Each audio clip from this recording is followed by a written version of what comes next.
What is going on, everybody? Thank you for tuning in to another very special episode. And this one is special. This one's special, man. We got one of us in the building, I usually don't go crazy for white boys, you know? No, for real. Just Justin Bieber and this guy. Mike, it's just me because you call him Justin Bieber. Yeah, Justin Bieber. Hey, but for those, you already know, man. Don't say this, say that. Yo, Listen, it's your boy Remy in the building, and we got somebody that I've been waiting for, Mike. They got me bucked up today, They got me bucked up today, bro. Guys, we got Sam motherfucking Buck in the house. Mother bucking? Motherfucking. What's going? No, dude, thank you. I'm so happy to be here. This is awesome. Yeah, we're fans, bro. I definitely. Hell yeah, man. You know what it was? I saw you. You did great marketing because I saw your show, and I was like, I'll listen to it one day because I seen you do stand up before, and I kept fucking seeing you grind. I'm like, let me go click this shit now and listen and see what he got popping.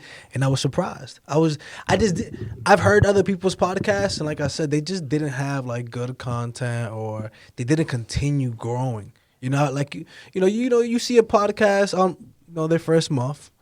In the next 6-7 months, you should see them change and evolve because it's their first business. So I would see you kind of grow and grow. I'm like, and your guests got better.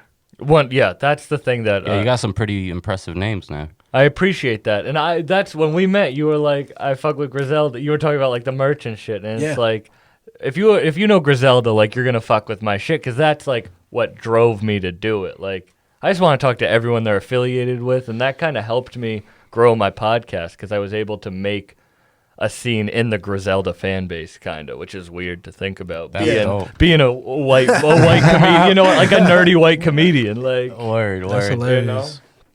That's dope, man. So tell people a little bit, for those who may not know, what does Sam Buck do, man? Yeah, so I have the Bucked Up podcast we were talking about. We were talking about this before, like it's a self-help podcast where I have like comedians and rappers and self-help. Yeah, self-help with comedians and rappers and I'm a stand-up. That's where we met is open mics and shit. And I've been doing stand-up for a little bit now, and that's really all. Yeah. What's a little bit? Well, the first time I got up stand up, a little bit could be 3 years. Yeah. So that's true. It's a long grind. Doing it every single day or multiple times a week, 2 years. But the first time I got up on stage was 2016, 2015. But I don't really count the first couple of years until I got serious. You was in research and development, right? Yeah, exactly. I'd go to shows every week. I would like meet people. I would listen to comedy. But I realized that when I was going to start it, I had to start it. Like it wasn't like pussyfooted. You got to jump in. You got to jump in with both feet. Like I couldn't. So I didn't. When I was in college, I wanted to party. Like I wanted to live a life. So I wasn't going to be serious. But then the day I graduated college, I was like, serious. Yeah, I'm done partying. Like I'm taking it serious now. How was your show yesterday? Awesome. That was a crazy show. I did two. I did an outdoor one at Faneuil Hall in Quincy Market. I saw that. How did they go? Because I always think about going to that, but I'm like, I don't know how I'll do outdoors. So you have to be clean, which is tough. Yeah. Wait, what do you mean? You got to be what? You have to be like PG-13. Yeah, like you can't. Okay. Which sucks because like a lot of my I'm jokes what they are do? like, They sniff you or some shit? Nah, you need a shower, bro. So you gotta be clean. You gotta be clean. No, like, cause I like the like I scream about eating pussy on stage, like school shootings. Like I don't give a fuck. He said eating pussy on stage. But like, that's real shit. I don't give a. But like when it's clean and you're outdoors in front of like children and families, it's a little tough. You can't do your material on that show. Like it's literally you just talking to the audience. But Chappelle used to do that when he was like 14. He would go with a microphone and just do stand-up in the park for people who would listen. And fuck, if I can do that, then everyone who does their material on that show bombs. You have to fuck with in a nice way. You can't be mean to them. Like, you gotta be like... That's good, though. That's like a good challenge. But I think that's like probably one of the best feedbacks you can get because you're probably attracting people that are not even in the mindset like, I'm gonna go watch a comedy show. For real, you know what I mean? They're just walking around, especially in Faneuil Hall. There was probably 10 people, and then by the end of my set, there was probably 50 to 60 people around. Damn.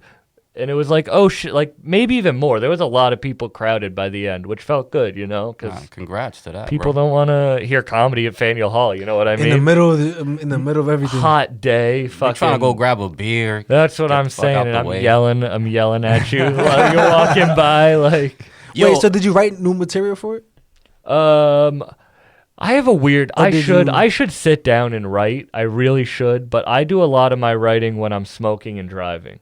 Like if I can roll a joint, take a drive, I'll put on music. I'll come up with some of my best bits that way. I need to be moving, but also like stagnant. so you're the driver we got to watch out for. Well, no. Niggas cooking eggs in the car and shit. The best thing about Notebook driving, out shit. I'm just hitting my bowl driver with my knee, being like, "Look at all these other shitty drivers." No, yeah, for real.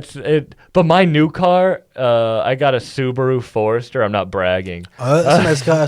That's a nice car. That's a I nice sold car. my Jeep Wrangler and I got a Subaru, so I had to like. Hey, all-wheel drive, baby. But you it need that. drives itself on the highway, like it turns, it stops for people, which is supposed. That's how you know to, he's getting money. Yeah, this nigga's getting money. You're supposed to be. It's supposed to be safer. Wait, but I thought you I'm- did comedy, bro. What?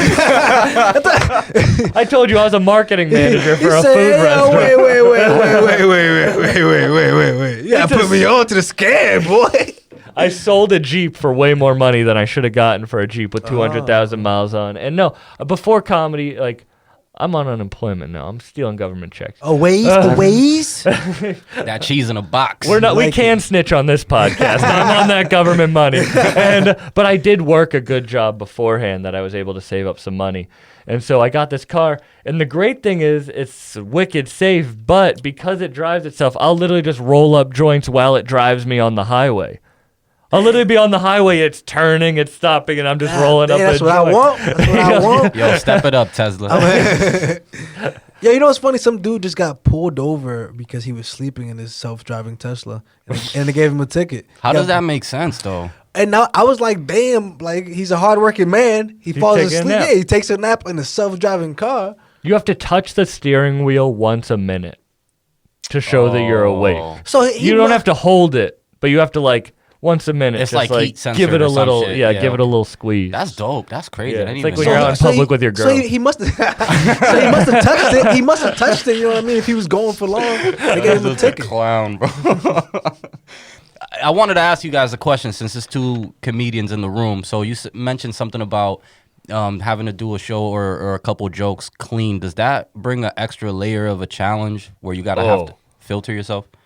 How long have you been doing it? I've only been doing it. I don't have like the exact dates. This you know dude what I mean? Alex been funny his whole life. Though. Right, I've but been, like, yeah, but like doing stand up comedy. I've been doing stand up comedy for like 2 years now. Okay. Like 2.5 years, but I've gotten better, way better these last 6 months. You know what Yeah, I mean? And I'm that's- still studying the game and getting better and better. So when you start, you probably get this. Like you don't want to be clean because that's not your sense of humor. Like when I'm with my friends, I'm not a clean person at all. So when I write jokes, I'm not going to do that. But then as you get farther along, at least for me, it's like clean jokes will just come out or a premise that I'm like, oh, if I change it a little bit, I can work it clean. But Yeah. still now, I'm never going to be a clean comic. Like, Well, it's hard because I do comedy to be myself, like you're saying. Yeah. So it's not that I will never I might write a clean joke by accident. You know what I mean? Not noticing that I'm not cursing or not noticing that I'm not talking about anything sexual. Because I like to talk about, like, you know, real life things. But to sit and then write a clean joke is much harder than like you accidentally writing a clean joke. So to me, it's definitely, you know, a big challenge to. Bro, it's hard to be funny because it depends on what kind of comedy you do. Because you kind of want to be funny, clever. You want to have a joke that people don't expect. You want to have something that's gonna hit.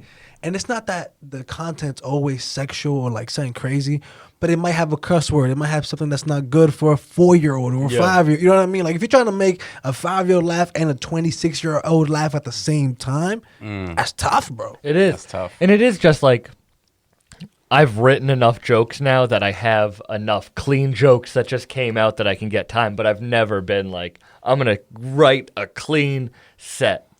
Jokes just kind of come naturally to me. Like that's why, like I You kinda should just sit have to down let it and flow write, but kinda yeah, thing, it's right? just like, oh, I remember something from my childhood, and I'm like, oh, that'll be funny. Let me think about that. You know what I mean? It's not.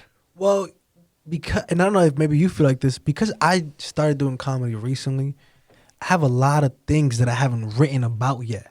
So you know what I mean? Like you're saying, when you say you think about old stuff that happened to you, it's like I have 30,000 jokes. I just haven't learned how to put them on the paper yet, or how to write them into jokes. Because some things are funny, some things are jokes. And so for me, I'm always like, damn, I know that story's hilarious. I just gotta learn how to tell it on stage. Because they don't know you yet. Like when I first started comedy, I would go up there and just say the darkest shit about my childhood or like my past.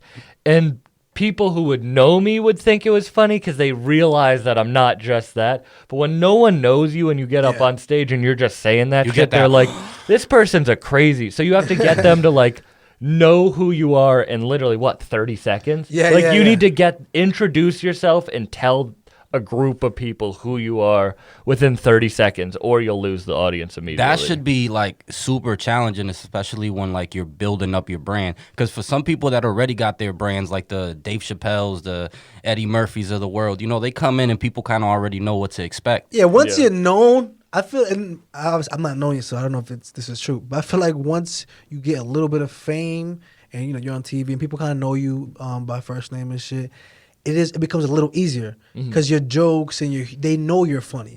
You're going over there to be funny. You know, we have to always prove like, yo, I'm funny. I'm funny. You're proving to brand new people. That's why I don't know how you can tell me how you feel about this. Like your opening joke. Like say if you're working on a certain set or something like that, like your opening joke where you have to introduce yourself and be funny and kind of let it roll into the next material. You know what I mean? Yeah. There's a comedian, you've probably seen him perform, Jonathan Tilson. And he gave me advice that like changed my life about like opening up a set. He was like the audience, and it sounds so simple and it makes it, but he's like the audience needs to know that you're in the room with them. So the first thing I say whenever I get up on stage is a joke about the room. I'm not going to roast the room. I'm not going to roast someone in the audience, but I'm going to let them know that I can be funny in the moment. You know, like last night, a couple was playing pool.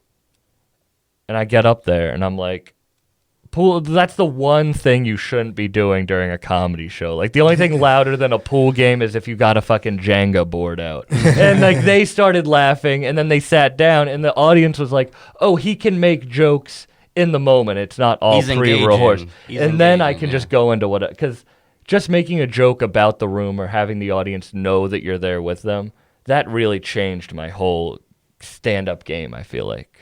No, yeah, it's one of those, you got to have those small elements, and man, sometimes you have to work them and just keep trying them and not be funny this time and maybe not be funny that time until it becomes like every time you go on stage, you're doing it.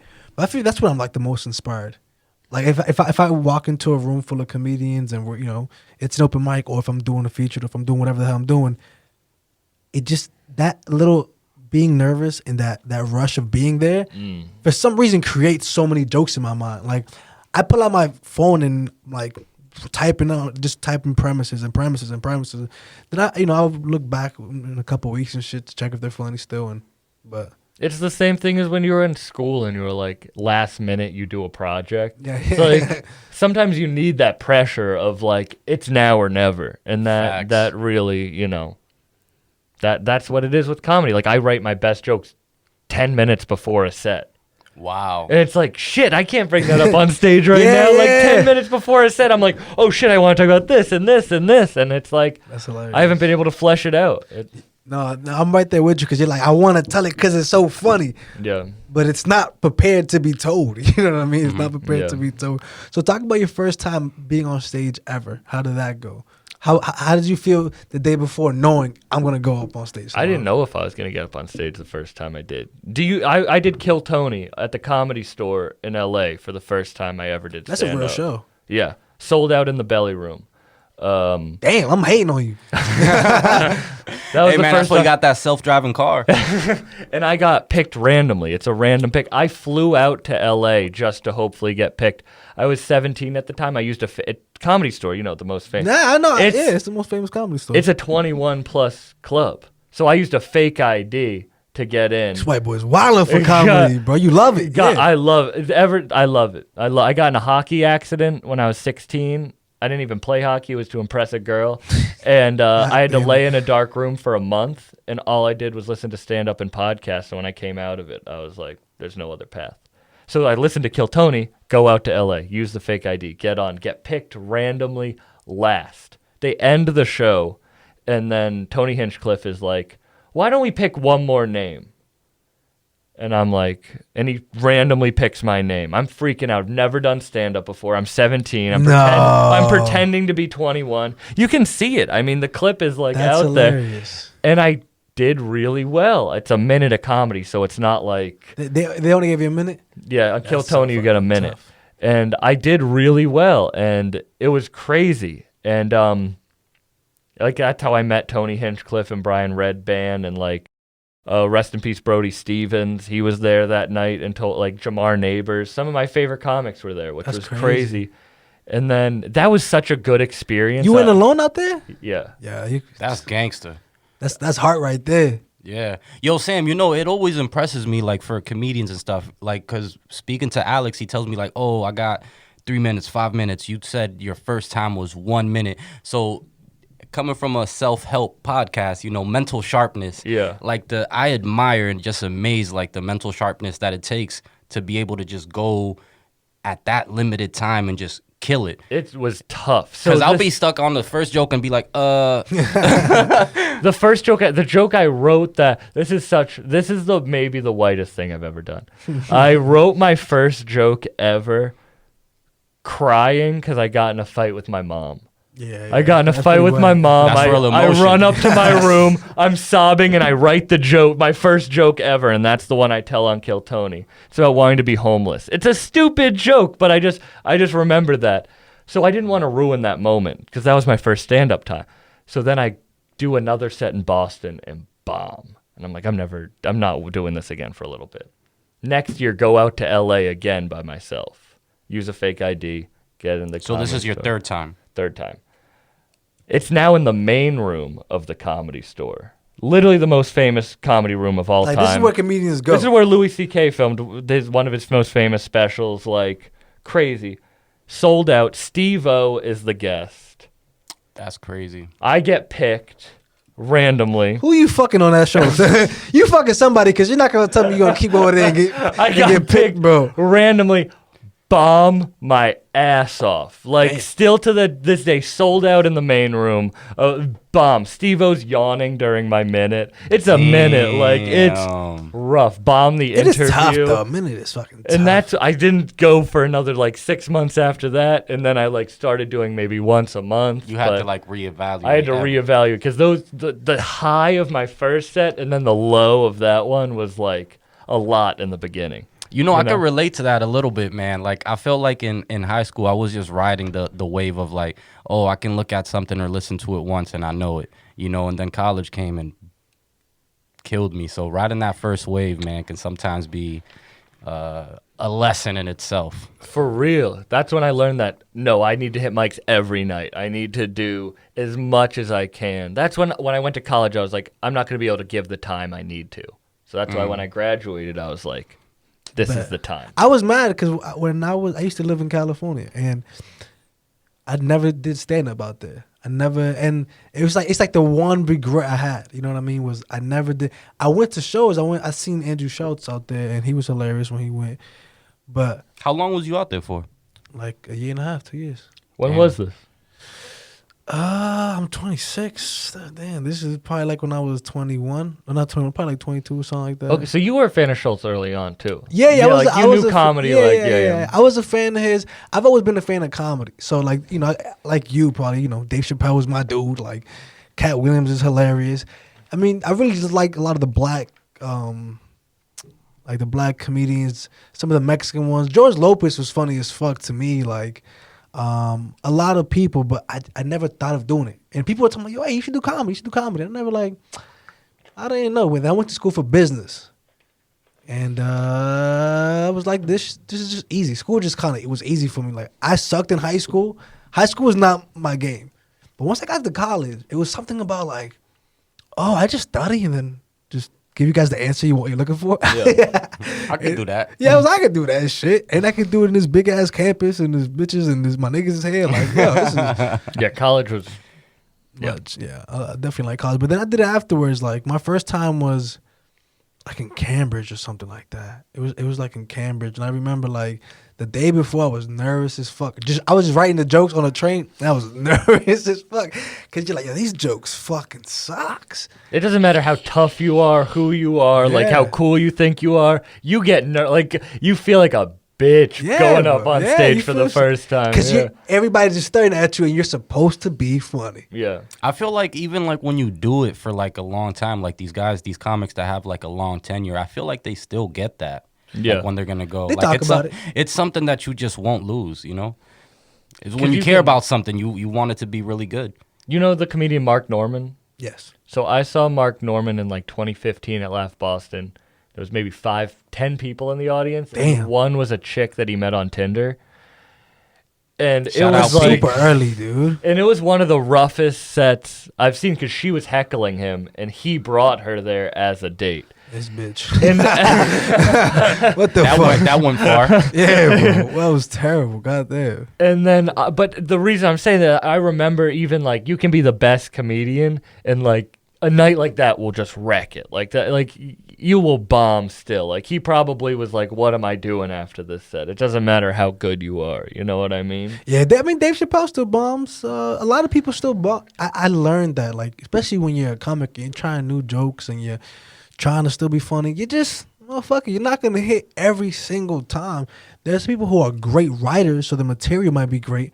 But just because your material is great doesn't mean you're funny or entertaining or people want to watch you.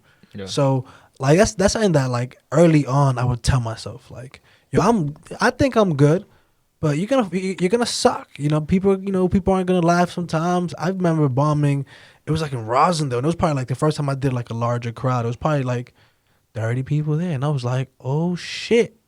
And my jokes were terrible. But I remember leaving that and That's just probably like a tough crowd too. it was tough. It was just a bunch of like, I don't know. It just wasn't people. It was like people who like coffee and shit. I didn't have coffee jokes. Dude, one of my worst bombs. I did a show in front of it was all old white people, which is just old people in general are not my usual audience. And what I would say my best joke is a joke about Lil Wayne and why Lil Wayne is the reason I like eating pussy. Like that is the joke. And I shouldn't have opened up with that joke, but I did. Oh. And they just hated me they off fucking the hate bat. you the whole time. Right off the bat, they're like, "Who is this kid? Like, get this kid off the stage." And then I said, "You guys look like it looks like an audience filled with my parents, and you guys look disappointed too." And they hated that even more. Like, there's just shit like that you can lose, even with the best like joke. Like, you can lose them immediately. Yeah, no, I've gotten kicked out of a place. Wait, Yo. Damn. Yo, I've never gotten kicked out. I've gotten. tell I'm gonna that tell story. this. I'm gonna restart the camera real quick, but I'm gonna tell the story, bro. Look, and this is the first time my family's ever came to watch me. Yo, so listen. My mother, my little brother, my older brother, and a couple of my friends are like, "Yo, you've been doing stand up for a while. We're gonna come watch you." I never let people watch me because until I get where I want to be. Yeah, I don't let anyone watch. But they all want to come, so I was like, "Come!" And it was I never been to this podcast. I never been to this place, this open mic. So I go, and I'm like, "This is a church, man. My material is still dirty." But I'm like, "Well, I've been to mad open mics, and they're all dirty. So maybe this is the same."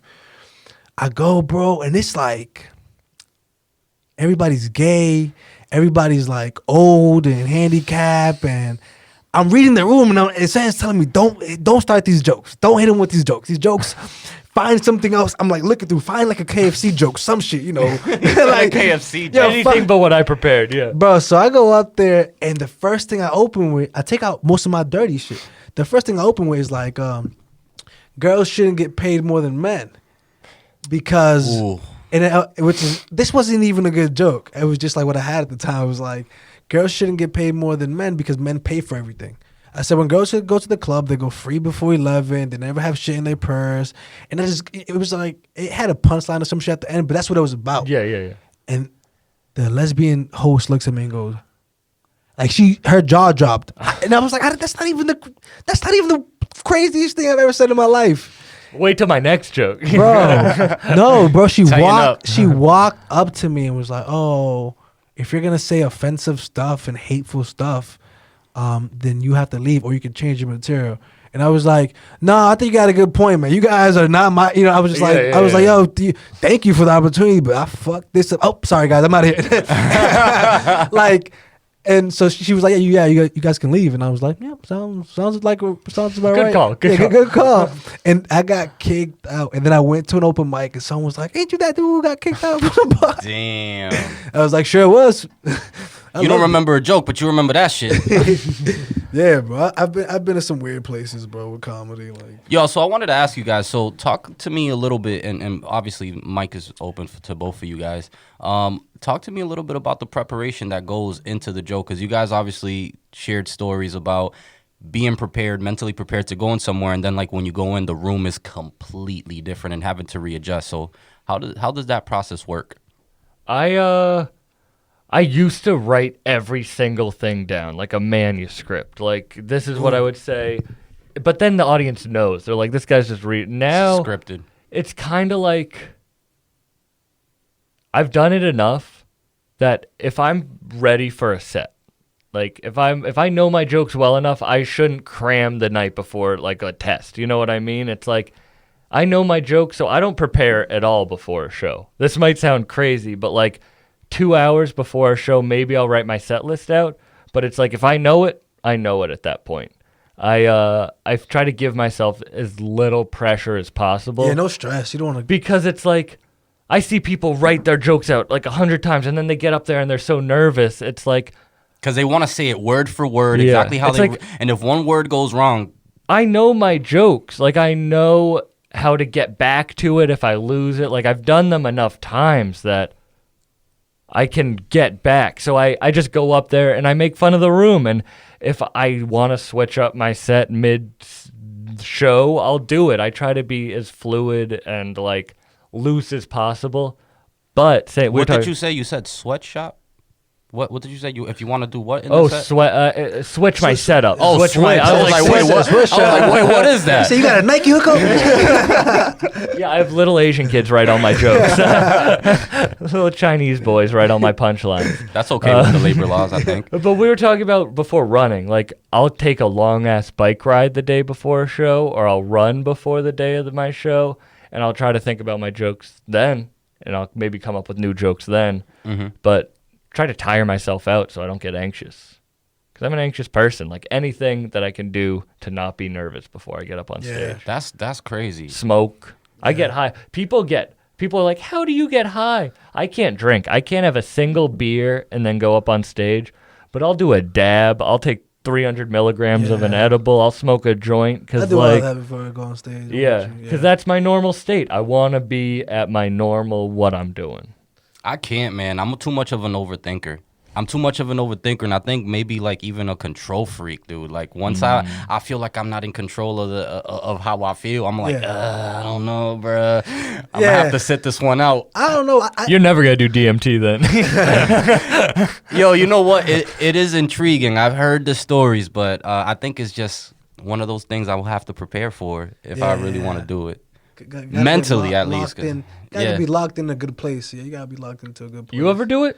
I never done it. I like drugs. I definitely would do it. I definitely would do it, but I would have to do it like, I like to do drugs with my girl. So if me and her would do some mushrooms, or me and her kind of. That's not like a fun, sexy drug to do together. Like you're gonna meet God and then cry. Like it's not. Yeah, but you know what I mean. Like I'm that dude. Like I like doing drugs, but I like to be safe. So maybe she don't take them, but she'll be in the house when I take my shit. And I have my trip because I've heard stories of people cutting their dicks off. The dude from Wu-Tang, was it? Oh, Because he got high. I think it was DMT, and then cut his dick off.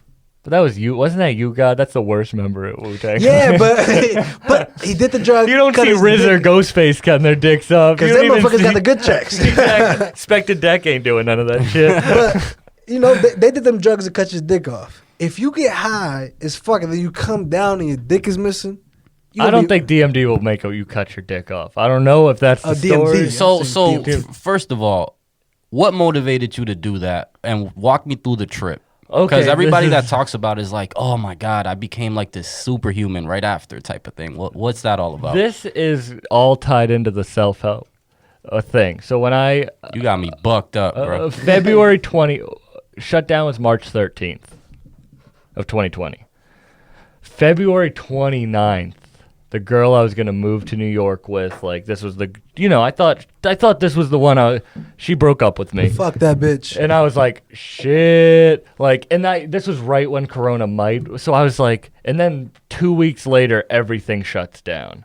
And I'm like, oh, I lost my girl. I can't do stand up anymore. Like, What am I gonna do? what am I going to do? So I lost 60 pounds. I did DMT. I had a friend,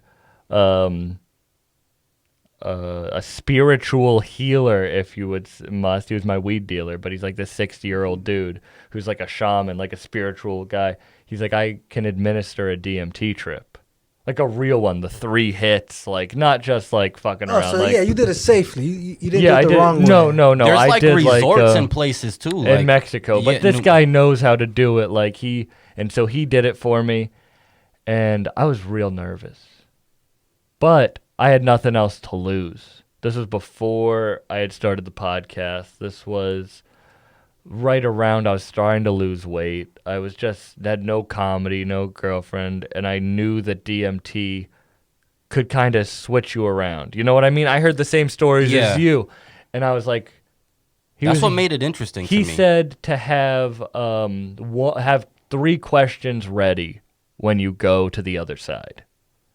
So the only question I had ready, I couldn't think of anything else, is what do I need to do to become the best version of myself? That's a solid question. And I had the idea of the podcast in my head. I had I was losing weight. I did it. And you take 3 hits. And on the first hit, I was like, why the fuck am I doing this? Like, I made a bad decision. Question number 2. Second hit, I'm like getting scared. Like, I'm like, You're feeling it. third hit, he tells me to close my eyes. And Puts you headphones in your ears. No, you just close your eyes and you leave you literally leave your body. So DMT is the thing that is produced in the pineal gland. It is released when you're born and when you die. That is the chemical that your body releases So you when you're born. technically die. So you go to the dimension that you're in when you're not in this dimension. If that makes sense. What the fuck? So like before death, before birth, and after death. No, we got there's it. Yeah, No, I'm with you. Yeah, And we with you. It just sounds fucking crazy. And the And- thing is, you know what makes it more interesting, and I'm actually like super curious about it. Yeah. Is that everybody I've heard that has experienced DMT, like they have a lot of similarities with their stories and like what they felt.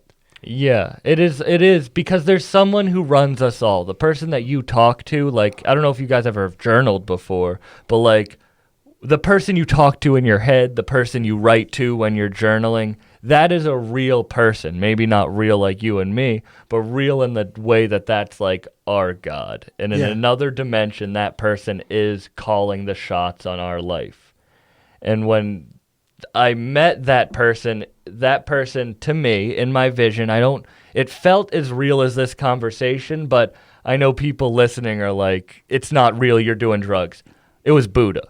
I went to that dimension in Buddha. And you saw Buddha. I was in a room like this, but with like sacred geometry everywhere, everything moving, just shapes, and Buddha's there. And I ask him, what can I do to be the best version of myself? And he goes, you already know what you need to do and you're on the right path, which gave me this like eternal happiness that I can't describe. And it was quick. My eyes were closed for 30 seconds. That's what everybody says. It's like so quick. Mine was 30 seconds, and I came back and I was like crying out of happiness because I did know what I needed to do to get to success. I did know the path. Like, that was a year ago. I can't imagine where I started my podcast 10 months ago. I can't imagine where I'm at now a year ago. And it was because God or whoever that was that I talked to told me that I knew what I needed to do. And I'm getting like emotional talking about it because it's a crazy thing. No, it's a crazy and people, thing. That I know feeling. how it's like when you've never experienced it. It's words can't describe the experiences you go through. It's just, You know, and it's funny, like, because I've had conversations and brought it up before, like, Yeah. with my immediates. And I tell them about it. I'm like, dude, everybody that has tried it tells me that it's like they unlocked this feature about them or this, like, confidence to just do something.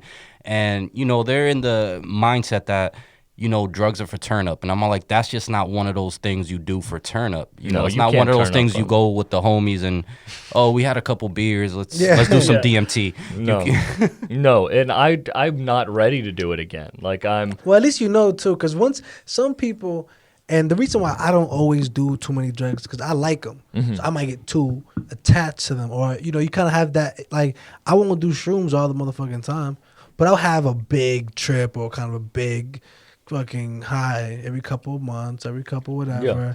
And for me, it does do that whole thing of like it kind of not unlocks, but it lets me see a clear vision of what I want. You realize the world is bigger than what it is when you've never tripped before. You Yeah. realize that there's other things that are happening around you that you can work on to better yourself. No, definitely, and that's right around when I started trying to experiment with that. Was right around I'm doing the self-help shit, because I was like, I would call like people who were older than me that I knew were doing well and go, yo, what would you tell your younger self? You know what I mean? Like, yo, you're talking to me, I'm a younger self. Tell me some shit. Tell me, you know, what's the one thing you wish you would have put money towards? Because I'm just buying weed and pussy at this point. I'm just buying weed and pussy. Like, I'm buying fucking Griselda hoodies and weed. That's Yeah, all I you're said in just a new like, yeah, car. you know That's what how I I'm mean? spending my money. you just spending your money, you live your life. But I was like, yo, I want a good life when I get older. So tell me what are those smart? Because I'm not dumb. I'm a little lazy, but I'm not stupid. So I'm gonna find a way to hustle and get what I want. And you know, I just realized like everybody I look up to has done these drugs, and they all have these experiences. Like everybody, actors that you enjoy, music, you know, other artists, they all do some kind of drug. And I was just really curious because you hear lots of stories from motherfuckers. So that's why I did that shit. Yeah. I just feel like a lot of these things, like, for example, the natural ones, not the man-made stuff, and DMT is found in every living thing, right? Yeah. I think, like, the most popular source is, like, a toad or something, right? Yeah, like I've done acid once. I've never done coke. Like I like weed, mushrooms. Crazy DMT, thing is, yeah. I think LSD was, like, developed for, like, high blood pressure or something like that. Something like that. I may be Yeah. wrong. I think Something it was along those- actually this could be wrong, and we could just be saying wrong facts at each other. I thought it was developed to be like a truth serum in the army. They thought they were going to give it to people for, like, PTSD or some shit. No, No, to enemies. like enemies, so that they would Oh. tell them all their secrets. Oh, to confess and Yeah. shit. That's Make them drugs. Well, they used to have a thing. The FBI had some shit where they were getting homeless people high on LSD. Remember that? That happened with Charles Manson. Yeah, that was some. Yeah, well, that's what everybody was saying. Yeah. I don't know if it's true, but that's what they That were is, saying. yeah, that was true. The FBI was. Because he was an informant for them too, right? Yeah. He had worked with them, which That's is crazy. No, but going back to what I was saying, I think that, you know, all those natural ones are elements that, you know, were placed here for a reason. Like, for example, look how we made firework. And I know I'm going way back, but I bet there's just so many things lost in history that we just don't know, like, the full purpose or, like, the utility for it. So these substances might be one of those things. Well, look back at history and Moses, Abraham, like these people who would go out on their own and meet God in the middle of nowhere, go to the top Yeah. of a mountain. That's what they say about go the to Bible a stories. cave, like, Yeah. not for This is nothing, but like, I truly. This sounds so weird because I truly believe I met not that we all have the same God, but like my God, Yeah. and that That's the only one you need to know. and that Fact, that's a fact, was like, oh shit, like it's real, and I can leave my hands in the universe. I think that's the thing that changes. Is it is like a near-death experience. It's like no matter what, the universe has me, and that is the like eternal. That's like what that thing unlocks. Yeah, I definitely feel like I've always had a connection with the universe. I've always and I feel like, you know how you're saying, I might sound a little crazy. Fuck that. You say that shit with an I statement. You seen your God. Because I always feel like when I was younger, people would try to make me feel crazy if I'm like, well, I feel like I can sense energy. I feel like I can see the energy. I feel like the universe talks to me. I'm like, just because you're not in tune with the universe don't mean I'm not in tune with my universe. I've always felt like the universe speaks to you and tells you and guides you and tells you what's real and what's not for you. It gives you omens, and if you follow those omens, then you're going to be on the right path. Like, shit, Conway the Machine was at the Comedy Store that day that I did stand-up the first time. That's crazy. He wasn't in the same room, but he was at the Comedy Store. Like, weird shit like that. Then I get to meet him 2 years later, tell him that story. He's a huge fan of stand-up. That then grows to, I'm interviewing Jay Skis, who signed to drum work. It's like, That's crazy. the universe just gives you weird shit like that. That's crazy. But I feel like, we all have our own path and journey to being one. Yeah, with- you with have your everything that's God going- who's trying to get you to your best self. You have your God that's trying to get you to your best self. And I have mine, you know? My God is a cheeseburger. Say that. Say that cheeseburger. Hey, Sam, where you from? Cape Cod originally. Hey, so when you started doing comedy, because I've seen you travel for comedy, man. All the Yeah, time. I mean, you go to you said it on your podcast too. If you're scared of travel, you're not gonna make it. So you travel New York, Connecticut, everywhere. How does the comedy scene differ every time you go? What we were talking about before, that there's people who are in it for the hangout and there's people who actually want to do it, and that's the scene everywhere. And there might be more people who actually want to do it in bigger scenes like Boston, but it is the same everywhere. There's going to be cool people, there's going to be shitty people. A shout out Al Christakis, who I think is the best comedian. That is a name there. He's Greek. Alexidros Hercules Christakis is his name. God Is damn. he a And he's the comedian or a white- philosopher? But he is originally from Cape too, and when I started doing comedy, he would drive 2 hours each way to do 5 minutes. And I was like, if I'm not outworking him, then I'm never going to make it. And Al's still one of my best friends in comedy now, but that's what I would do. I would drive anywhere, Connecticut, Worcester, Providence, Boston, New Hampshire, Maine, just to do my 5 minutes from Cape Cod. And I was working 60 hours a week, and I was dating a chick in New York. God So- damn. Why you No, but you need those type of periods to keep the theme of Yeah. self-help. And I learned that it's all the same. We were talking about this before, as long as like you're on your path, like I'm doing my stage time, I want to be better. It doesn't matter where I am. It doesn't matter. I could be doing a mic in New Hampshire in front of 2 people, or I could be doing that show at Brooklyn Comedy Club where I was the only person who wasn't a nationally touring headliner on the show, which was insane. Like, I was anxious for that, Yeah. but I'll drive anywhere for it. That's fire, bro. And people have to see that work ethic, and I think people they undervalue it, which is why we talked before. We talked about when you get a chance to pay a comedian, pay an artist, pay a producer. When you're in that position, make sure you do the right thing. For people who put that time in, who put that work, and who drove 2 hours, because I'm the same way. When I started, I was like, damn, I gotta drive 45 minutes to only do 5 minutes, and if I get there late, it's gonna be 20 dudes ahead of me, and I gotta stay there till 11 o'clock. Okay, do you want to do it or not? Yeah, because there is going to be someone who will do that if Of you course, don't. of course. There's people who work harder than me, and those people drive me. I'm not angry at those people. No, that's what I was circling back to. You need that healthy competition. Well, I wrote that on the Facebook, and everybody was so mad at me. But I was saying, like, you need competition. It can't be everybody can't be buddy, and not to say that you can't be friends. You can be friends, but you have to be. If I want to do professionally, like if I go up there and Sam, you see me, you should say, and not every time. You don't have to criticize myself or some shit. But if it's like a big show that we're doing together, saying, like, yo, bro, I think that joke killed. Maybe. Or like if I sucked, tell me, yo, bro, that was just, you tried, but the set was just a little rough. Like, I think, I don't know. That's just me personally. I've been trying to stop saying good set to people after they bomb. Because I'll say good set to everyone because they're my friends. If I see my friend, I'll be like, good set. Yeah, don't do that. But you can't do that. But then people get butt hurt. Like, they get butt hurt. If you don't like, tell them good I'll set. I'll just smile at them and they'll be like, how was my set? And it's like, you want me to tell you?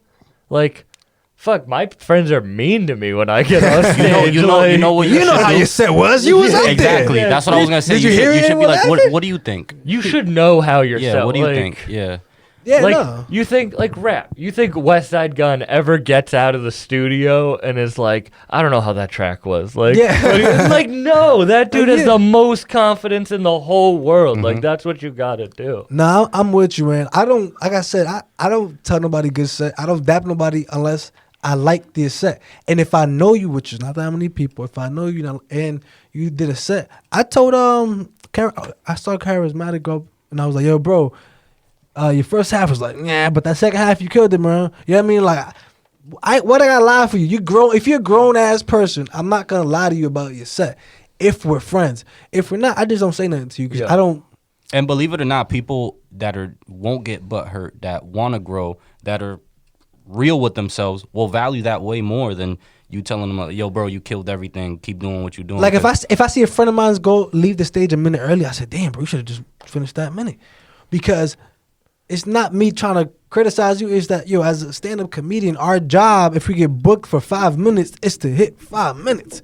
So if you didn't hit 5 minutes, I'm like, bro. And to make the audience laugh no matter what. If it's one old woman or if it's a sold-out crowd. Like, you're paid to make them laugh. I hate when people get off stage and they're like, the audience sucked. Or like, oh, the fucking, that, like, and yes, there are times where this happens, but where it's like, oh man, like, every comic on the show sucks, so that's why I sucked. It's like, no, you're paid to be funny. Like, it doesn't matter if everyone else, like, if the audience, win them over. Learn tips. That's why people are professionals 10 years in, is because they learned enough tips that if an audience isn't feeling it, they know a little trick to get them in, you know? Yeah, no, definitely. You once again, you have to be doing it long enough, and you also gotta be funny. Yeah. You gotta be funny. A lot of people aren't funny. A lot of people, and so that brings me to the Boston scene. Not because a lot of people aren't funny, but it's because I feel like that's where I spent a lot of my time. I'll go anywhere for comedy, really, but most of the comedy I do is in Massachusetts. You know what I mean? So talk about, how do you feel about the Boston scene now? I like people talk shit about the Boston scene, but I like it only because there's so much, before quarantine, time to get up on stage. I don't give a fuck about the people, and I have great friends in the Boston scene, but like, what's more important is, can I get up 2 times a night? Can I get up 3 times a night? Exactly. Because Because it's really about your personal career. Because not for nothing, if there's if the scene sucks, it's easier to grow. It's easier to get to the top. And I'm not saying the Boston scene sucks, but it's easier to get to the top if people around, if you are working harder and bringing a higher quality. And then it gets to clickiness and stuff. But I feel like if a Boston is room's clicky super as fuck. clicky, fuck it, I don't want to perform there. You know? Yeah. You don't like me. Who cares? People aren't going to like me. Yeah, I've learned to do places where, dude, I did one spot where it was Trumpville, bro. It was Trumpville. And I was just sat there like I was the only brown. Like, I'm not that dark, but I was the darkest person in that goddamn place. And everybody looked at me, and I was like, well, this is going to go well. and I'm like, if this was a year ago, I would have left. You know what I mean? But now, man, if y'all like comedy, y'all like comedy. I'm going to go up there. I'm going to do my jokes. I'm going to kill. If you think I'm fucking funny, I'm funny. But it is what you're put in very different rooms. And then you can tell me about your experience with Boston. But like when I first got into comedy, I was just surprised. I was like, damn, I would go to a show and there would be like the drag queen crew. Yeah. Like, and no disrespect, I didn't even think that I would be in a room with a bunch of white dudes who all love transgender women. So I'm sitting here just baffled, like and it was so white, and it is crazy, the little, like, because it is like that, they think it's a diverse scene. It's not a diverse scene. It's not. I notice every person of color that ever goes to anything, does anything. Yeah. And I try to name them all. I try to say what up to all of them because it's not that many. Yeah, Gerby is a big, Gerby I know Laguerre? Gerby, yeah. He's like big about that. Like he's like, I'll give props to like, because it's not as, it's not, especially you think Boston, but I guess maybe not, but like it's not diverse. Expand on it not being diverse. Do you mean like the crowd or like the comics comedians? The comedians? Like the amount of shit, and this isn't diversity at all, but the amount of shit I get for interviewing rappers is just weird. It's like no, like. That's weird to me. It's like all these people, they just want their style of comedy. They just want like preppier white comedians telling jokes to like those audiences, like the very woke, very. Because they want to be comfortable. They want to be comfortable. And seeing a person of color, seeing a rapper, seeing, like, I would go to shows and I would be with, I would bring, there'd be shows where I would bring just like 4 people, 5 people to come see me, and the host, depending on where we're at, they'll be like, "We see the gangsters," and I'll just be like, "Well, that's not for nothing." Yeah, you just write that down. You just mentally write that down in your head. Like, I would bring my friends to shows, and like in college, especially, like I was the token white friend. Yeah, whatever. But like I'd bring, and every single time the host would like call out my friends, and it's like I can't then fight the host of the show I'm about to get on because you're being racist to my friends, and then then my friends don't think I'm defending them to the guy and it's like then you just don't want to bring your friends, and then it becomes less diverse. You know what I mean? It's just that's weird, man. Well, it's because a lot of white people don't understand what their privilege, and not to say all white people just have a bunch of privilege, but because it's their space and it's your everything. And when we get there, instead of being regular, just being a regular person, you don't gotta do nothing extra. They would do something extra, like call out on you. And it don't gotta be nothing negative, but it could just be something that they don't. It's an easy joke to them. It's like, oh, this is an easy way to get a laugh because it's something out of the ordinary. You stand out. Yeah, everybody would notice when I call these people thugs. But they would never call the transgender person. They'd never be like, look at fucking Caitlyn over here. You know what I mean? Like they would never do that. No, shit. for real, they won't. So that was my experience. When I walked in, I was like, first of all, everywhere I go, I'm the darkest person in the room, and I'm not that dark. And everywhere, I would go places and like a person would skip my name or something. I'd not be confused. I would ask him like, "Yo, bro, how you skip my name, bro?" Like, cause I'm not fearful. I'm like, I don't care if I wear. I'm like, yo, bro, I'm a man. You a man. I'm signing up like everybody else signed up. And it was just weird to me, like how white and gay the scene was. I just wasn't prepared for that. Yeah, because it is a part of like popular comedy. Like the black comedy scene is like like. Great comics. Like Chappelle's the top comic, but that isn't represented on the smaller scene. It is like all John Mulaney's or all like, you know what I mean? Louis C.K.'s, just a bunch of white boys. And I'm part of that. Like I am part of that, and I know, but shit, I also don't stand out. If you're a white dude, stand out. Don't do the same shit that everyone else is doing. If you want to be inclusive, do what you like. It is. Yeah, it's just about being funny. So question for you guys as comedians, what is the most popular reaction that you guys get when you tell people that's what you guys do? Like a when I tell people I'm a comedian, they're always shocked. People are always shocked that I'm like if they don't know me and we're just talking, because I've always battled with this. Like I have an occupation. I work for the state. I can get good money, and hopefully nobody from the state ever watch me. But you know what I mean? Like I have a regular job. But when you ask me, yo, what do you do? It's like I do comedy. Mm-hmm. Like you know how you were saying you don't cram and shit. I listen to myself. Like I'll listen to 3 of the same sets that I did. They're not exactly the same. Cause I tell them different every time. But 3 of my sets. While I'm jogging, while I'm in the car, and I'll pause the music and I'll just think of other words or like other pieces to put in there. Even before stage, I'll do a bunch. So like I do comedy in my head all the fucking time. So people ask me, "What do you do?" I'm like, I grapple between my occupation and fucking, you know what I mean? Like actually doing comedy. What do you tell people? I tell people that I'm a comedian, which it sucks because then they're always like, tell me a joke. I know, and it's like I don't really have jokes like that. That shit all the time, and I'm not gonna tell no one a joke. Like, what do you want me to say? Like, you want me to offend you? Like, You want to get offended right off the bat? Because I'm not going to be able to, like, introduce myself, do a clean little thing, like a clean bit to get, like, the only one-liner I have, and no one wants to hear this joke, is MILFs are like the used cars of women. Ooh. So what if it has a few dents that fit a family inside of it? Like, that's literally my only one-liner I have, That's a and good that's one. not a joke. I'll I get can offended. just I'll get like if someone, I'll get offended if someone says, "Yo, tell a joke." You don't tell a dancer, "Yo, oh, you a dancer, dance, bitch." I just don't. And I forgot where I You're a seen horse, that. suck this dick. Yeah, you a horse. It's like I don't just jump, nigga, when you say jump. If you tell like, yo, I'm trying to be a professional comedian, so I tell jokes for a living, and that's what I'm trying to do. I don't go around and telling jokes. Like, I just think it's weird to tell somebody to do what they do right there. Like, yo, come watch me live. Yeah. You know? Yeah. I think that'd be interesting if somebody goes like, "Oh, I'm an adult movie star." Yeah, Let me see. Bust the what I- move. yeah, like prove it to me. Pop me. that Like, pussy. Yeah, do something. Like, yeah, I don't. That's too much, man. Let me get a free month.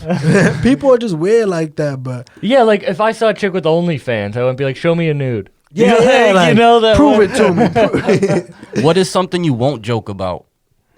Nothing, and that gets me in trouble because I literally, like, I mean, I think it's crazy that today, white comics would still say the N-word on stage, even if you think you have a great joke. Nah, just because I don't know. think it's just, damn, I've never even heard nobody say that. The white Really? man. At a skew, I heard it like 3 times in the past couple months. Damn, I've been there a lot. No, I think that's weird, man. I think it's like saying, like I don't like want for like the Asian word or yo something. yo Yeah, or yeah. like the gay word like Yeah. like maybe I'll say cunt on stage, but even it's like, as I said, like I want to make people laugh, and I'm a fucked up person. My closing joke's about school shootings, like.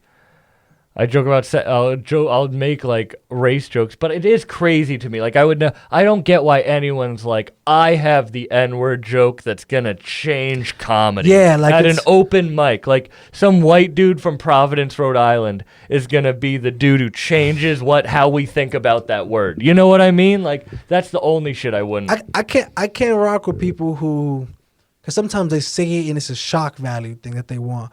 So if you're here for shock value, I can't. That's why I can't watch some comedians. Like some people out there really bore me. Yeah. And this is for real because they're not up there telling a joke to try and get the shock value by saying the N word, or they're trying to, or they lie too much, or they're reading the straight word by word joke, and I'm just like, I mean, can't like, get jiggy with this shit. yeah, it's just hard for me, man. It's hard for me because, like we were saying earlier, our time. And now that you do a lot of things, you understand how valuable your time is. Whether it's hours for research on a guest, or it's hours editing, or something. You understand your time is super valuable, and it's like it's tough, dude. Watching people go on stage for 3 hours and they suck. Attention is the universal currency. Like for real. Like I don't want to give my attention to people who are like not doing it right. Like. When 6ix9ine was real big, I would be like, people would ask me what I think about him, and I'd be like, let's change the subject, because I'm not trying to give him attention. Like, Yeah, I'm yeah, not yeah. I don't I want don't to like talk him, I about don't care the shit about- yeah, that's let's not bring him up. I don't. You know what I mean? It's like it's not worth my attention, and that's why I hate that shock stuff, where it's like, yeah, you probably got attention as a kid saying crazy shit. And now you think it's funny. And now that's how you get your affirmation now. It's like, no. Nah, yeah, it's tough, man. Are there any local comedians that when you were watching kind of inspired you to? Al Christakis, #1. And he's still like, he's 2 years more in than me. He's not like a headliner. Yeah, but you can look up to anybody. But Al yeah. Christakis I look up to more than anybody in the scene. Sam J. Do you know Sam J? I don't know him, but I would like see their name come up on Yeah, so she started in Boston. She was a writer for SNL. She actually her Wow. her HBO show just dropped this week Fire. on HBO Max. She has a new TV show. But when I was 17 and I would go to the Laugh Boston shows, she would see me like sitting by myself and come talk to me. And she was like the first person in comedy that like gave me advice. I was 16, 17. Showed you love. Showed me so much love, and it's crazy to see her where she is at now. But like that's my biggest, like that's an inspiration because she really like paved the way and painted it. Because people in Boston didn't give her a ton of love when she was here. Now, if you ask anybody, do you love That Sam happens, J? man. That They're happens. like, she's the fucking best. But it's like, when I was talking to her, she was just like how I do it. It's like she's a little bit a part of the scene. Like she travels around doing it, but it's people weren't giving her love. She wasn't getting booked on every single show. You know? Nah, But now look at her. She's on top. Like she has a Netflix special. Like crazy shit. Right. But once you have a Netflix special, I feel like, man, once you Dollar even bill, if, y'all. you know, because I've seen how hard comedy is, I respect the hell out of comedians. Not only if you have a Netflix special, but if you have a 30-minute one that you shot yourself and you paid for and it looks nice, it's like, yo, I respect that hustle because it's hard. Like I feel like comedians is hard, bro. It's hard to be a full-time professional comedian because you have to be funny every year. You know what I mean? Like, and you have to be consistent. You have to grow, and there's a million other comedians. So talking about it being a grind and being difficult and like the consistency you got to show, this is a question I think you both are very equipped to answer. Why do you think you got so many people that are entering the comedy industry choose to go be a performer rather than write jokes where like the real money's at? I'll say everybody's different. So I feel like some writers might not, and maybe you could attest to this, some people don't have the confidence. Because you're not only telling jokes, and this is how I view comedy on stage. You're entertaining people. Because maybe I'm not funny for 5 minutes straight, but I'm entertaining for 5 minutes straight, and I'm funny 3.5 minutes. But the other minutes, I'm setting up the joke. I'm explaining who I am a little bit. I'm just telling you guys a little bit about myself. But for 3 minutes, you're laughing. But for 5 minutes, for the whole 5 minutes, you're entertained. So I feel like it's not as easy as people always think it is. And people tell me sometimes they might see other people perform at open mic and be like, I could do this. I'm like, Go do it.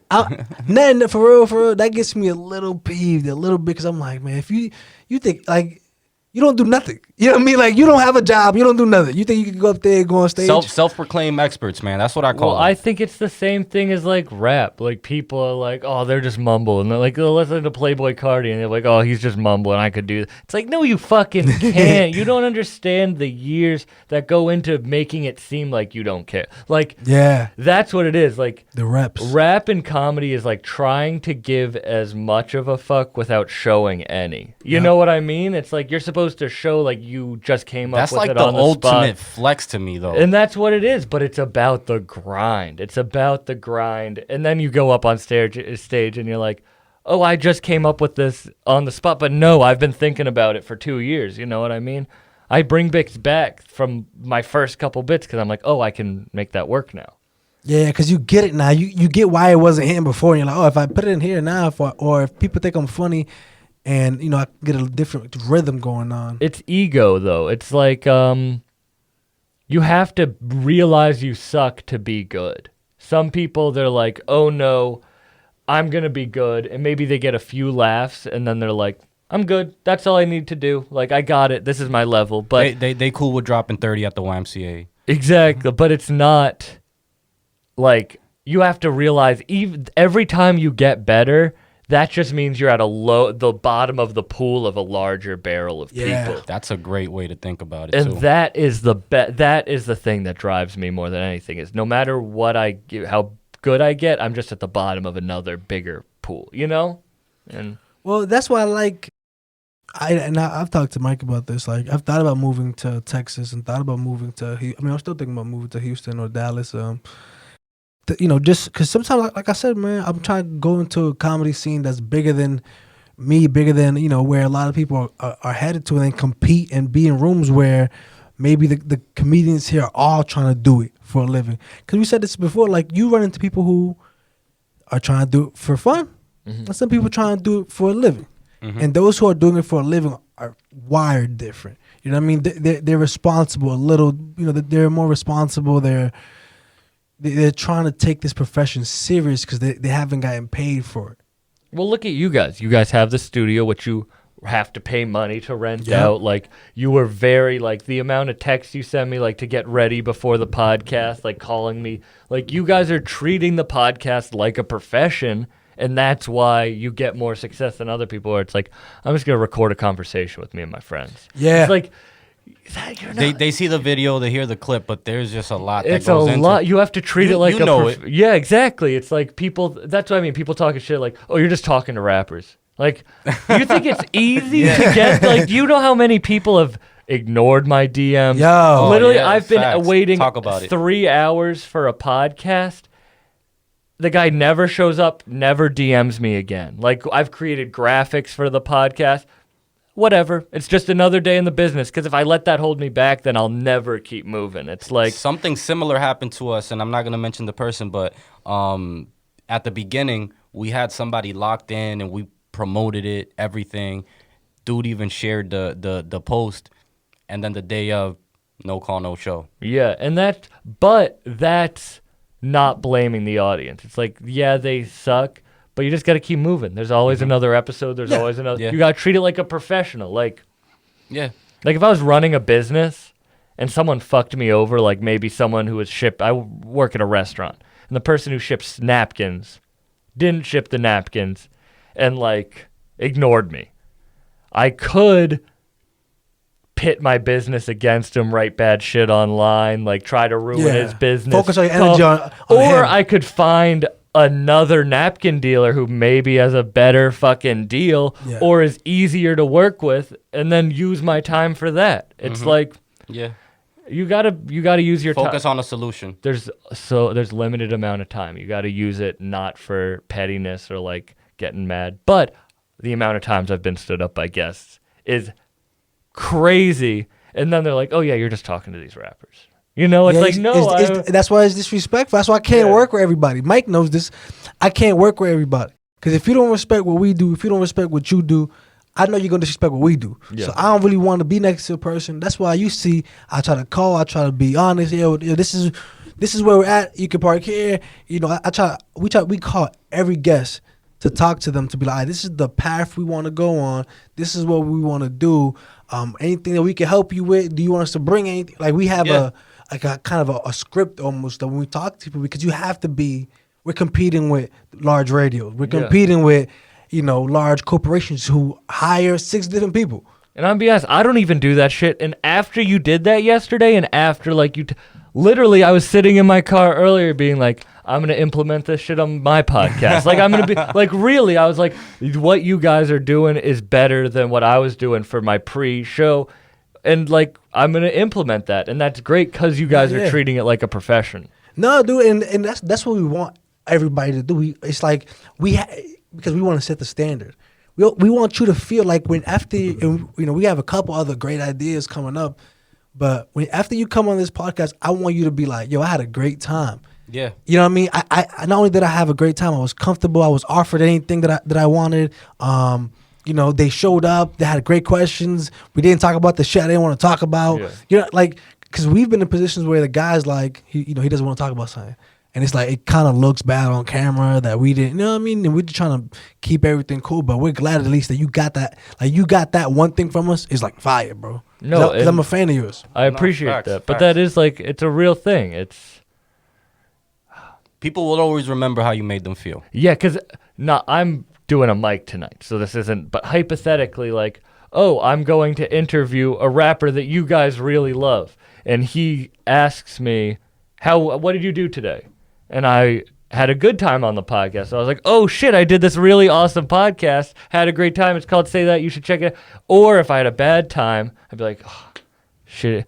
It's all like, you know what I mean? And then the guy that you guys like is then, oh, I would never do that. Yeah. You know what I mean? Or he's like, you reach out to him in a couple months. It's like, oh, I remember him that saying name. that. Yeah. You know? Well, we need that because the reason why we always talk about this is we need your podcast to be at its best, and our podcast and another podcast, because when people come do press runs and they stop in Boston, they might do jamming or something. They might do like a big radio, but they don't do stops everywhere. When artists go to Cali or New York, they stop in 6 different places. They have 6 at the same fucking conversation.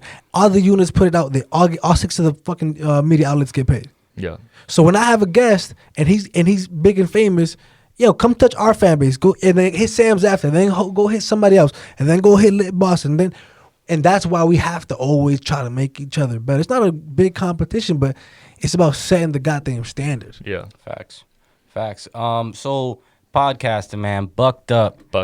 It came out of a DMT trip. It did. A breakup and DMT trip. That's what the podcast came out That's crazy. That's crazy. Shout out to you for doing that. 72 episodes. Shout out to her. Shout out to her. Shout out to her. For breaking the heart. Shit. Shout out to Failed Plans, right? Yeah, for real. That I feel like that's like one of the best when bad teachers. shit happens, that's the best way to grow. Facts. Absolutely. I believe in that too. But 72 episodes in, man, what is Bucked Up about? Man, it was funny. My first couple episodes were a self-help podcast with friends. Like local comedians, like other of my open mic friends. And then episode 13, I think. Lucky number 13. There's this producer who I had been listening to. He'd worked with Blue. He had worked with Little Brother.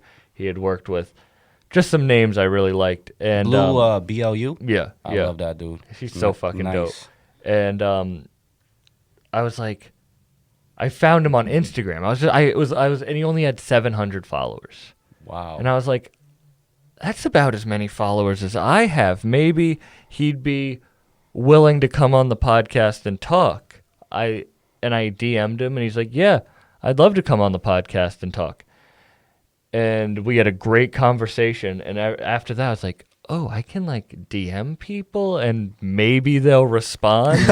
You know what I mean? Yeah, and then I just started doing that. And then those people that I had on, like shout out Big Mont, shout out the Hologram Mayhem Lorenz brother, been on like Action Bronson. His debut album with DJ Muggs is coming out this summer. Just like the early people on my podcast that did respond and what did give me a chance. Because it's a lot to take an hour out of your day, especially when you are like at a bigger level to take it out and be interviewed. So those early people then introduced me to more people, which then when you DM someone and they see a certain amount of people follow you that they know, then it gives you a little bit more credibility. And then I just love talking to rappers. Like I've been listening to rap. I was listening to Mobb Deep and Ice Cube when I was 4 years old. Like with my dad. Like so I had a passion for it, and it just started growing and growing. And honestly, when I did that DMT, I didn't know it was going to be like this. I didn't know I was going to have a rap podcast. I didn't know I was going to be talking to Fuck Next Week. Like I didn't know. And you're doing numbers. You're doing like, it's not like you just got you know how some people got a low ass podcast. You don't got a little ass podcast. Yeah, no, I've been doing, I do very well and more than I expected to do at this point. Congratulations, man. Thank you very much. Yo, and tell everybody where they could find the podcast. Oh yeah, subscribe on YouTube to Bucked Up Podcast. It's also on Apple, Spotify, all the podcast platforms. But if you want to watch it, it's on YouTube, and then you can follow me on Instagram, Sam C. Buck, and Bucked Up Podcast. But yeah, if you just Google Bucked Up Podcast, and I do 2 episodes a week. So literally, like, I do that so you can just search back and be like, oh, I recognize that name, and you can listen to an episode for 4 months ago. Yeah. Which is fire. So self-help, man, like I feel like it's a really growing industry, especially with our generation. So what are some of the minds, books, or authors that inspired you to even start a podcast that's self-help? Well, when I was like 16, 15, I had no positive influences in my life. Like, shout out my parents. I love my parents. Shout out my parents. But they aren't positive influences on my life. When I look at their lives, they're not lives that I want to emulate. And I love them, but they aren't. I'm just, you know what I mean? That's tough. That's tough. A tough thing to say, too. Yeah, and no one in my life was, honestly. So then when I got in that hockey accident, I started listening to a lot of Joe Rogan. And Joe Rogan was the first positive influence on my life on a large crazy. scale. Like, Joe Rogan's that dude. I'd be listening to so many hours of him, and he would be telling me how to get healthy. He'd be telling me how to like work on my mind. He'd be telling me how to follow my dreams and my passions. And no one had ever done that for me before. No one, and shit like that kicked my ass that I knew that was what I was going to do. And so when I did all that shit, DMT, I was like, I want to figure out other, like, what books did he read that got him started, or what books did other people I like read. So like The Alchemist is one of the best. That book, if anyone wants to read a book that'll change their life, if they don't want to do DMT, if you don't want to do DMT, just read The Alchemist. I feel like that's like a famous book. That listen to the It's a audio. classic. It's a Just listen to the audio book if you don't want to fucking read it. Yeah, But I do that audio book, books. Listen when it's like so short. That book is like The War of Art is another one. The Art of War? No, The War of Art by War of Stephen Art. Pressfield, not the Sun Tzu okay. one. War of Art by Stephen Pressfield. That made me realize that my mind is the only thing, literally the only thing holding me back is resistance in your mind. Your mind telling you aren't going to be good enough. Your mind telling you you don't have enough time. Your mind telling you. That book changed my life. Then there was, I just went through all these, like a lot of Malcolm Gladwell's books. I love him, bro. Yeah, Malcolm I love Gladwell, him. especially I love his audio books, because he has such a great way of We got some talking. right there. The Outliners. him. Yeah, Outliers. That book That's was a good book. That's a good one. Another one, and but Joe Rogan. That's the, Joe you Rogan. know. For me, because it's funny enough, when I first started the podcast or wanted to do podcasts, I wanted to do something motivational as well. The person for me was Napoleon Hill. So Okay. he's the author of Think and Grow Rich, the 15 Laws of Success. But Malcolm Gladwell's a beast too, man. He monster. I'm with you on the Joe Rogan too. Joe Rogan was like, I mean, he wasn't all that for me, because I found him much later in my life. Like, you know, I wasn't really into podcasts, and then I would watch Joe Rogan clips, and he just wasn't talking about the same shit all the time. You know what I mean? Like, he would interview this person, that person, do this, do that, do that. So I was really interested in his life. The way he spoke, I loved it. But then you could see the way he lived, because he was a public figure kind of, and it kind of backed everything that he would say. You know what I mean? And that's why I grew a lot of respect for him. And the same thing, he was preaching health, mental health. He was preaching like wellness. You know, you know, you have some kind of the same beliefs. And when you kind of believe the same thing, you're like, I could follow this dude. You know, and the thing too with him is, like, if he doesn't know something, he'll say, I don't know something. So 90% of the times I feel like when he's saying something, it's from like personal experience, like practical application. So Wanting to learn, yeah. He's one of the few people that made me want to get into podcasting. Him, and funny enough, I would watch the Daily Show. And so the first podcast I did, which was called Fresh Off the Stage, was kind of a mix of like the Daily Show and my own spin. Because the whole point of it is that I would do it the day after I went on stage, which was like every other day. And I would talk about how the set went, and, you know, blah blah blah. And then I would do like almost like a news, like pop culture news section type shit. that's dope, man. Yeah. And I feel like I try to copy a lot of the stuff he does now. Like, you probably see influence, but also you have to do your own thing. Like, Well, yeah, you have to, and then the older you get, how old are you, if you don't mind me asking? 23. Yeah, I You're mean, 23? Yeah. and like Sam I'm Buck, young as fuck. Yeah, you're young. You're not. What the fuck? Yeah, you got a bad hairline. That's why I don't wear hats no more. They age me. Nah, bro, but like, you know, the more you do shit, the older you get, the less you care about certain shit, and the more energy you could focus on. Like, what's that book? How to Unfuck Yourself, I think it's called. Unfuck Yeah. yourself, yeah. And you know, they had put into words some shit that I'm always thinking, like, when you give a fuck about too many things, you can't really give a fuck a lot about the thing you really want to care about. So when you let other shit stress you and let a reaction get out of you, it's like, you know, you're giving too many fucks for that thing that doesn't deserve that much, when you should, like I said, the older you get, the less fucks you put into the stupid shit. The more fucks you put into the shit you're Absolutely. trying to do. No, and that's where like mindfulness comes into play as well, because like being conscious of like, all right, what am I feeling? Why am I feeling? Is this feeling even justified?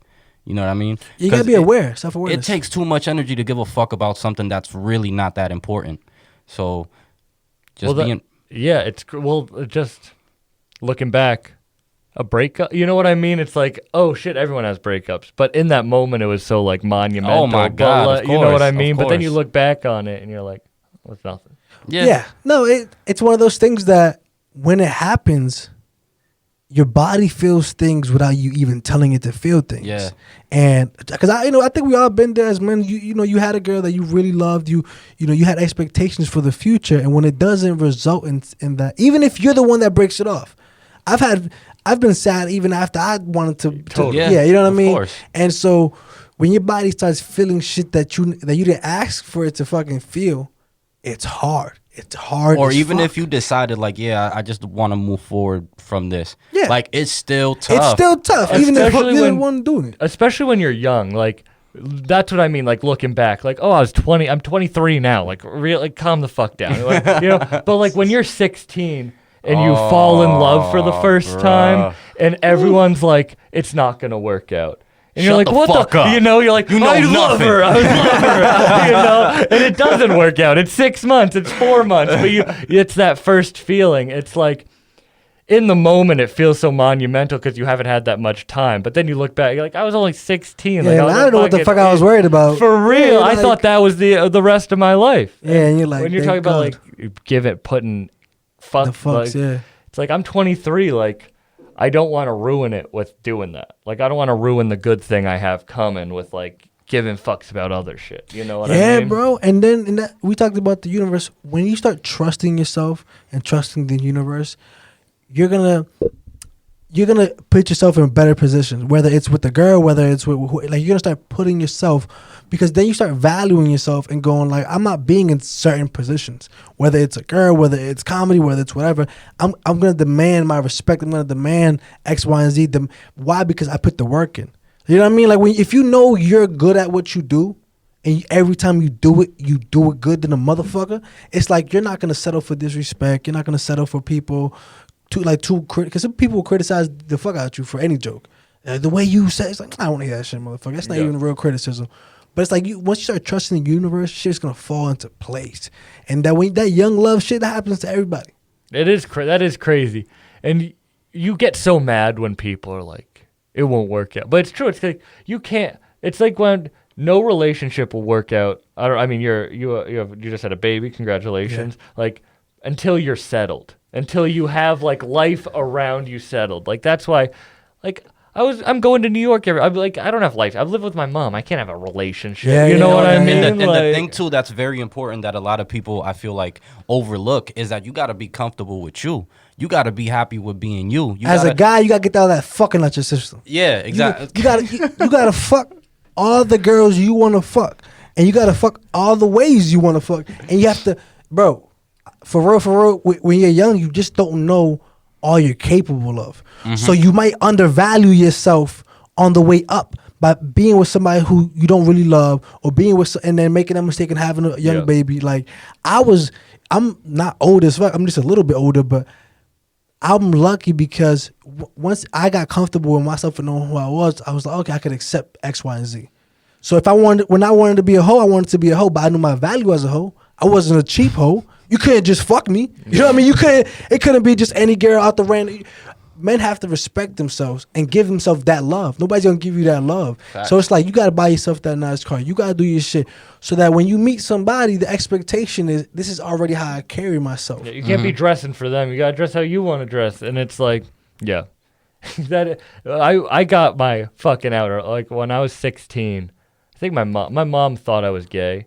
Like she was convinced. Our kids look a little gay, to be honest. Like she was convinced. So then when I got my Wow. first girlfriend, she was like, it's not a dude. She can sleep in your room. I Oh don't give my a God. fuck. So I was 16. I could just let girls sleep in my room. Like my mom didn't care. Yo, so shout I out was just moms, like, bro. I was just fucking. Shout out to I got mom. into crazy shit early. Like I got like Yeah. what I like, what I wanted to do out early. But that's just because of that situation. But that's good. You You know gotta what get I that mean? shot. You have to know what you want, because if not, you're gonna spend a lifetime staring and wondering about that other wor- pussy. I'll have friends who will fuck like, nah, whatever your number is, who cares? It's your number. But it'll fuck like 2 people. And they don't know yet. And maybe they're trying to settle, but it's like, you don't even know. You haven't tried enough pussy to see what pussy you really like. Exactly. You don't know what things you like. You don't like. You haven't gotten like crazy head where you're Like, like, all right, yeah. that was too much. I don't want that was too much. You got You making me look like a bitch over here. Chill out. But dudes who will like hook up with their first crazy girl that does like That Yeah. first nympho. And Yeah, that first like girl who's really Bruh. fucking. Yeah, Nah. and then You you're think like- you're horny until you run into this girl. That's what I mean. You think you got the craziest sex drive until you be like, damn, I killed that shit. And then, No, I've I have a pretty high sex drive. I'll match them. I can match that energy. But then guys who haven't hooked up, maybe they're like fourth girl ever, is that, and then they're like, this is it. And then you're like, oh no, you didn't realize she's a hoe. She made a lot of guys realize this is it. You know what I mean? Like, But that's why I tell people, get your fucking out the way. Get Go and don't. I used to hate some people I knew in college. Like they wouldn't fuck a big bitch, or they wouldn't fuck. And I'm not saying don't fuck the biggest bitch in the world, but I've fucked some big bitches. it's like, yo, wait. You're not getting no pussy, but you won't hit the girl that want to hit you. She don't even want to be your girlfriend. She just trying to suck your little dick, nigga. You scared of that? Yeah. I can't. I gotta also, girls get out there and fuck too. I'm gonna be honest. Girls need to be ho. Girls need to go through a hoe phase, and I didn't realize do this that. till later. They all At do, first, bro. I was like, They just quiet. No, at first I was like, go, but then I want my girl to be good at shit. Like I don't want a girl who doesn't know how. doesn't know how to suck I a want dick. I want a girl who's had a lot of stage time. I want my I want my comic to have a lot of stage time. I want my girl to know what she's doing. Like I can't be mad that I've hoed it up and she like that's just I used to be that way where it's like You didn't want a you hoe, want man. you want the key that'll go in any lock, but not the lock that any key will take. That's what I'm talking But about. then you're like, nah, that's not really it. I want a girl that fucks because I want a girl who has fun. I want a girl who doesn't care. Hey, we're in a Marshalls. I'm gonna fuck you in the like, you know. Yeah. But if a girl hasn't gone through that hose phase yet, she might be like, I don't know, like. But it's the same thing for dudes. The reason why I'm not telling dudes go out there and fuck crazy, but you want to be good for your wife. Yeah. Yo, like if your girl leaves you because your sex is bad, bro, you're telling me you took care of the house, the kids, you the best man ever, but you can't fuck because you didn't have no experience before. No one wants to teach somebody how to do stuff when you get older. You know what I mean? That's how I felt before, but yeah, man. That's why I feel like it's weird. Like, for example, I had this Instagram question thing. Like, what is the thing that you want from, like, the ideal partner? And I had somebody said she has to be a virgin. And I was like, I just don't think that's fair. Like, it's 2021, bro. Like, Also, who want like Also, I it's don't weird. even want to fuck a virgin now. yeah. Like, It's not fun. It's weird. cause not for nothing. Like, who's 25? Like, who? Like, there's a reason people aren't trying to fuck you if you're a virgin at 25. Yeah, you know what I yeah, mean? yeah. Like, Or you just got out of a long jail time. you don't have to Not lose even it. that. Because Niggas are fucking jail. like, you don't have to Exactly. lose it at 16, but you know what I mean? It's like, like, you goddamn, what you holding it for? yeah, exactly. No, yeah, you should. I mean, I don't You saw want a that virgin. Bachelor. There was the one Bachelor who was a virgin. I only watched the season because my girl made me watch it, but he was a virgin. And then literally, this was like 3 years ago. He's like, I had to clear that He out the way. came for real, for real, no rainbow. I found out he just came out of the closet. Literally like 2 months ago, he came out of the He closet. wasted all his time and I was doing like, shit. that's what I mean. He should've just been Fuck gay it. from the he jump. should have been just sucking dick. He doesn't Yeah. need to go on The Bachelor. No, That's what for I'm saying. real, These wasting girls time. get pounded out. I don't give a fuck. Like, Hey, I always tell people like, yo, just be safe, but don't be scared to have your fun because everybody else is having their fun. Yeah. I hate. That's why even in high school I would tell me and my friends we knew don't judge somebody because of what they like to do. Judge them for who they are. You know what I mean? Like, yeah, if a girl likes to have sex with dudes, nigga, are you mad because it's not you? Or are you just mad at somebody doing what they like to do because you can't do it? Because Right. you're not sitting there doing whatever you want to do with your life. I think it's weird when dudes judge girls. It's like, bro, if that's what she want to do. She want to be a little hoe. and I think guys also her do think her that thing. girls have to be sloppy to be a hoe. No. But then you find out like a really like Classy, classy hoe. girl is a hoe, and that's when I feel like in my past, that's when I would have been like, no, you know what I mean? But no, you don't have to be sloppy. You could be a like- lawyer. You could be a Exactly. teacher. Everybody could be a low hoe. Ain't nothing You could be a wrong with it. podcaster. You could be He's trying to fuck somebody. One walked by. Yo, give me a trouble. Leave me on camera, motherfucker. He's like, what time they close this place? Nah, for real though. Shit. There's going to be a time on the camera where you just see me go. That's why we usually put the blinds down. Nah, no funny. When she walks by, I'm gonna be like, yo, bro, my my Mercedes just got back to me, dog, all pink and shit. I got $3,000, but you got change for $1,000. Like when a girl walk by, bro, you gotta say that shit. Like I beat up 3 dudes, bro. I didn't even care for no reason. I think it's the same thing opposite with comedians. I think girls look at guys who are comedians as hoes. Not in the way of fucking a lot, but they're like, oh, you're up there just saying anything. But girls actually like that. Like I think girls like comedians. Like I'll talk a lot about sex on stage, and I'll feel like maybe that would turn girls away, but it doesn't. It's weird. You think it would be the opposite way, but it's not.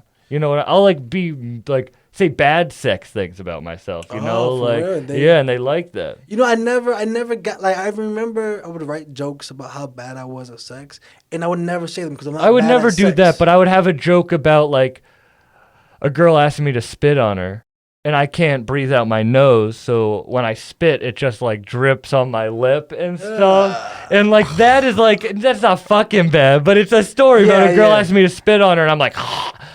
I'm spit on. You know what I mean? Like it doesn't come out, so like shit like that. Yeah, no, but I remember when I was watching comedians, they would always say how bad, like comedians who would just talk down on themselves for the laugh, and sometimes I don't believe it's true. Like when somebody talks down on themselves, but you know it's true and it's funny, okay.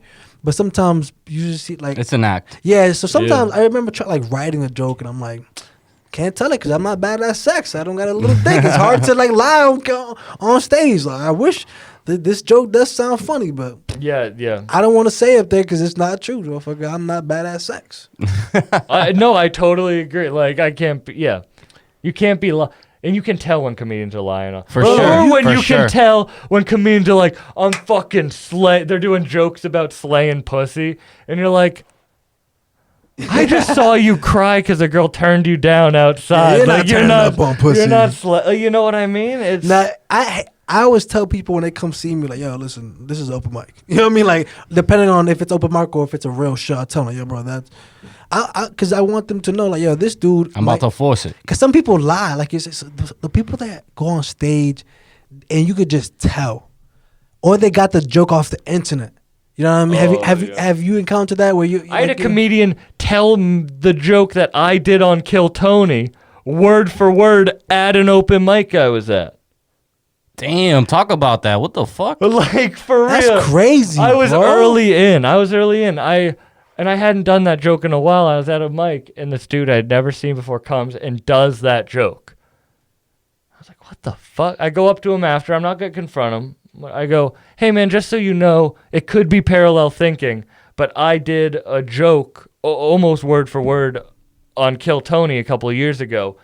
And he goes, it was fucking parallel thinking. He got all mad and like pissed off and shit at me. I was like, oh, he definitely stole this. He definitely joke. stole it. I never saw him again after that. I think Joe Rogan was the one exposing, what's his name? I think Mencia for doing shit like that. Yeah. Well, because it's intellectual property.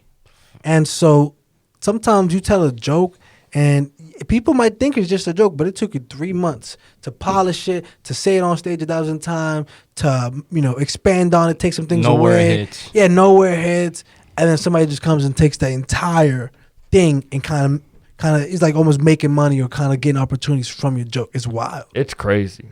It's crazy. But that's why I don't like when people tell jokes that I've heard before, like on the internet. Like I would like see memes and shit. Like I would see a meme and then go up and then someone would talk about not even give their opinion on it, but just verbatim take the meme, and I'm like, well, how is that funny, bro? Yeah. I do like dad jokes though. Dad jokes are good. I love dad jokes. But on stand up it's tough. It's like I don't like when comedians just read tweets off. Cuz it's like maybe you did write that, but I want a bit. Like I don't want just like I want it to be like tease me there. I don't want a bar, I want a full song. You know what I mean? Yeah. Like I don't like I need to know that you can put together a full piece. And that's exactly what I was getting at earlier, bro. It's like that's a perfect analogy. You're just saying a bar. Yeah. You're just saying a bar, you're not creating a song up there. And that's why sometimes I be tight. I be going like, y'all motherfuckers, they ain't doing comedy. Yes, some of y'all are saying some funny things and rambling some shit, but it's like, bro, you have to for me to enjoy you as a person. I want to know. I want to get a whole, like you're saying, a whole piece, a bit. You know, something that has a beginning, a middle, an end. Something that even if it doesn't hit, I see where you were going with that. Full service. Yeah. Yeah, it's like everyone's probably written bars in their life, but it's like you shouldn't. You can't go out and rap. Never. Never once. You never tried, Sam? I wrote it, but I would never. I know, like, I have the self-awareness enough to be like, no, that's not. But now you know the people to. Exactly. That's why I'm putting together this EP where I'm DJ Khaled in that shit. Like, I'm picking the beats, I'm picking the rappers I want to be on it, but I'm not gonna like spit on there because I know what I look like, I know how I sound, and I know that I don't care about it as much. So like, what's your tagline, bro? It's not we the best. We bucked up. What is it? Try DMT.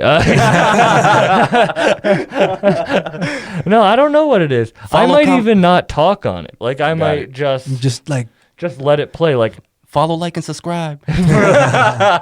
Like, I can't believe I got an intro track with one of my favorite rappers growing up. Like, Kool-Aid really was, like, one of my favorite rappers, brought my friends together when I was a kid. Like, crazy. Just having him on the intro track already, it's like... It's a win. I don't want to do disservice to that. I don't want to disrespect the music. I'm trying to put out a product, not... put my name, like, I want people to hear this. I'm not doing it for my own thing, you know? No, you're right, bro. No, that's dope, and it's I think a lot more stuff like that should be more in circulation. I feel like the mixtape thing should be back in thing. These DJs that have more access than these, smaller, or I don't want to call them smaller, but up and coming artists, you know what I mean? So shout out to you for that, man. Yeah, bro. Hey, thanks for coming today too, bro. Dude, this was awesome. I love it. This was fun as hell. This was a great time. And sorry, Pete, you're not here, but I know your ass is in New York, fucking touching on some big ladies. I know you keep saying you don't like big girls. He's fucking the fat bitches. Yeah, exactly. Bro. He said he don't like them, but he lying. He a lying motherfucker. Thank you. Thank you.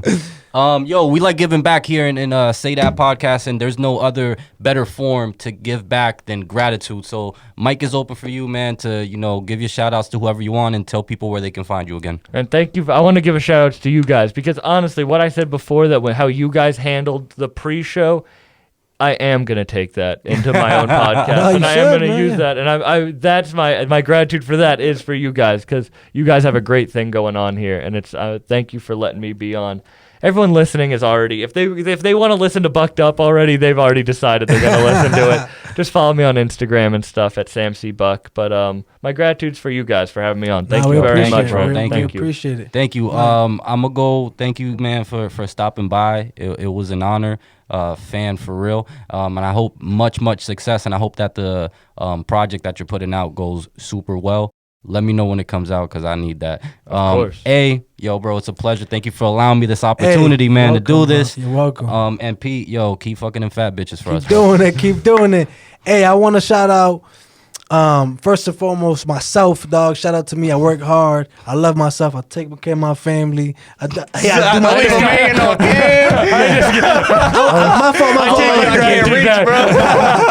my fault. I was glowing in myself. But that second, bro, thanks for feeling himself, bro. Thank you for coming, bro. For real, I appreciate it. I'm a fan. I'm a fan of the stand-up. I'm a fan of what you do podcast-wise. I'm a supporter. I'm poor, so I haven't bought the sweaters, but I'm gonna get. They're expensive. I understand. I'm gonna buy my shit. I'm gonna get my shit. I'm gonna get mine. Hey, when the FEMA check come, I'm gonna get mine, bro. No, bro, it was like, just getting you on here. We like to give flowers, bro. We appreciate what you're doing. You're working hard, and it's showing. I think it's gonna continue to go up and go up and go up and go up, and you being fucking famous helps us. Because then the people come back and they watch your podcast here, and hopefully one day we blow the fuck up. But and you guys will. You guys have a lot more than 99% of the podcast. We try. We try, bro. I appreciate that. Thank you, man. Thank you. So for those tuning in, man, thank you again. This has been another amazing episode. Great opportunity to chop it up with my man Sam. He got me bucked up today, other than the weather. But please make sure you comment, like, subscribe. Facts. It helps the channel a lot. Facts. On Instagram, say _that_pod. Show us some love. Show us some fucking You love so already we know can what get it money. We want money. We trying to get these self-driving cars, fam. Yeah, so we bro, can be. my man. You know what I I'll mean? make money off my podcast. So we can be writing these questions down on the way here, bro. You heard the man. But as always, man, just as a courtesy, because don't say this, Say that. All right, man. Thank you, everybody.